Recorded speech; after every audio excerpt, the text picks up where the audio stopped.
This is day one of my TMB trek. I stayed in a lodge called the Vert Lodge. It was actually really nice, so I just had breakfast. It's currently 10 minutes past 7 and I'm waiting for the bus to Les Houches, which is where the starting point is. I've never actually hiked with such a heavy backpack before. Last time at Heathrow Airport when I decided to weigh the bag, so that was without water and food, it was 16 kilograms.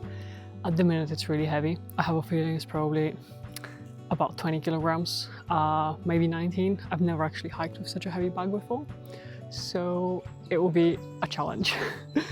But the views are just amazing. I mean, Mont Blanc is literally just there.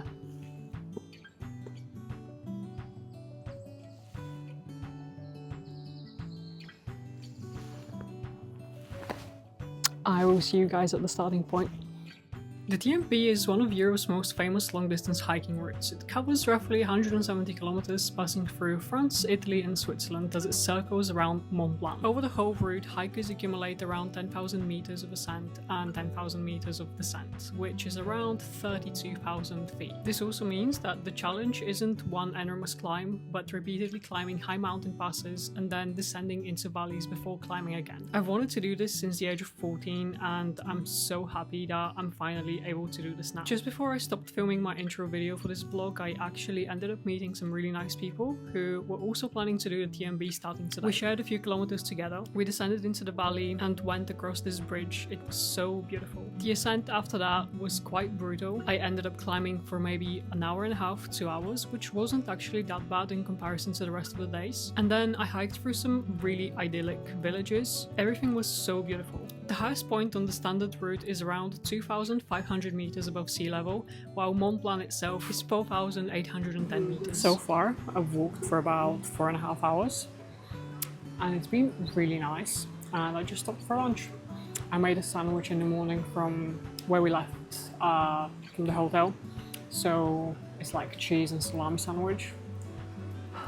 The weather is actually quite nice. It's not too hot and it's not too warm, which makes it perfect for hiking, but I do feel like my bag is a bit too heavy, so I'm hoping my body is gonna adapt, hopefully by day 3.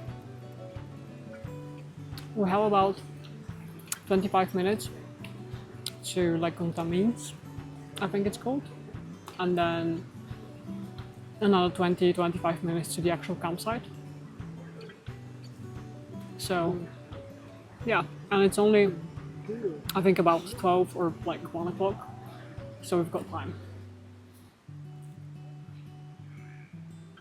After lunch, I wanted to see how cold the water was in the river. The rivers and the streams around the TMB are closely connected to the glaciers and snowfields. Snow and ice accumulates at high altitude, then melts during the warmer months, feeding streams that run down through the valleys. And the water eventually becomes part of the larger alpine river systems. The water can look incredibly clean, but clean doesn't automatically mean that it's safe to drink. Streams can be contaminated by livestock, wildlife or other sources upstream. The TMB guidance recommends using marked drinking fountains only, rather than simply filling a bottle from a random river or stream. I always carry a water filter with me, so I'll definitely be using that. A lot of water flowing through the TMB comes from glaciers and snowmelts. At the source, glacier water can be close to 0 degrees Celsius. As it travels down the mountain, it gradually warms, but these streams can be extremely cold, even in the middle of summer. I only managed to put my feet in the water for about 4 seconds. At this point, it was around 2:30 p.m. I reached the campsite and I just wanted to check in and pitch my tent because I was really tired and I wanted to take a shower. I think I paid around 20 euros for that. The best tip that I can give you guys is to reach the campsite as soon as you can, because this way it gives you more hours to recover for the next day. I personally can't go to bed straight away and fall asleep, especially when I'm that tired, so I had to wind down a little bit. I had dinner and a beer as well. I don't usually drink that much, but on the TMB I had a pint pretty much every day because it helped me fall asleep. And then I went straight to bed because tomorrow was going to be an early start.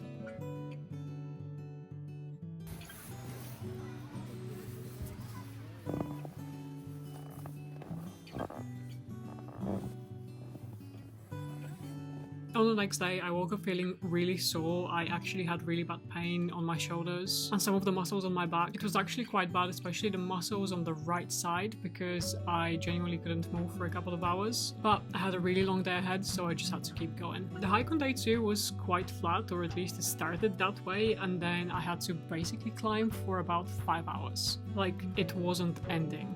During such moments, I usually tend to just say to myself that whatever the case is, it always looks much worse than in reality what it actually is. And that seems to help me quite a lot. Day 2 from Les Contamines to Les Houches is actually one of the most demanding stages of the TMB, mainly because of the amount of climbing packed into the first half of the day. The route is roughly 19 kilometers with about 1,300 to 400 meters of ascent and about 950 meters of descent. The highest point for today was around 2,485 meters above sea level. But before we reached that point, I stopped off at this Rifugio and grabbed their iconic blueberry pie. It was €9. I'm not exactly sure how worth it was. This is what the hut looked like on the inside. Everything is pretty clean and everything is very organized. The huts on the TMB are so good and the locations are also really good. The views are amazing. So if you're planning on camping mainly, I would suggest at least staying one night at a Rifugio. I was so tired at this point. However, the major challenge was just about to begin, which was the long climb towards Tour du Mont Blanc at 2,329 meters above sea level. It's a gain of more than 1,000 meters from the valley, so this is where a lot of the day's physical work happens. From there, the trail continues upwards towards Col de la Croix du Bonhomme, I think it's pronounced, before beginning the long descent towards Les Houches.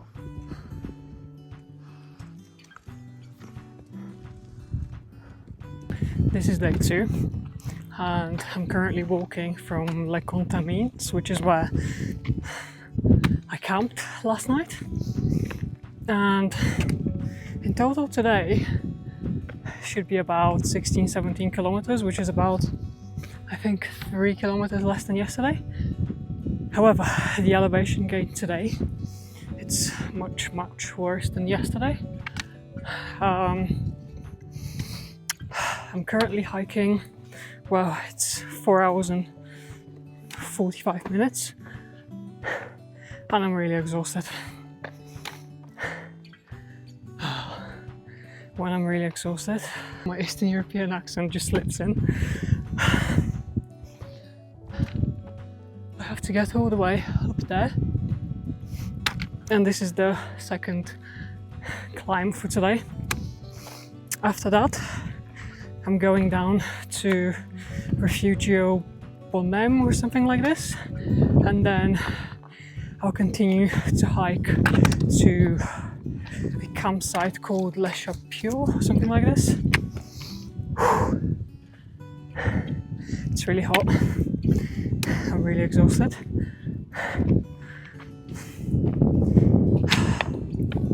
We stopped at Rifugio.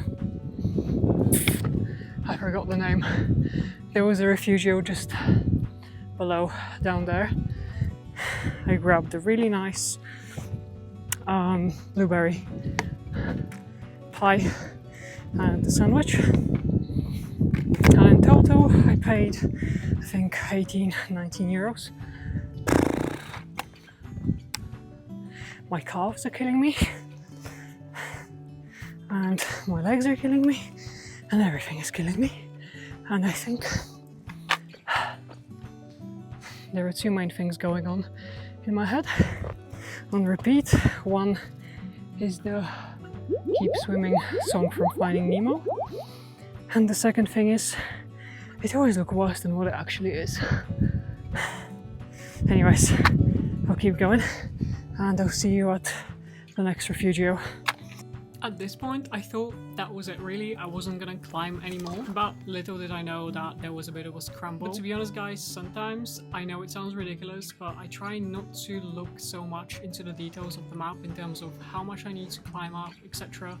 because I can find it a bit demotivating sometimes, so I just go with it and whatever happens, happens. This works for me. I'm not sure if I'll give this as an advice, but if it works for you, then go for it.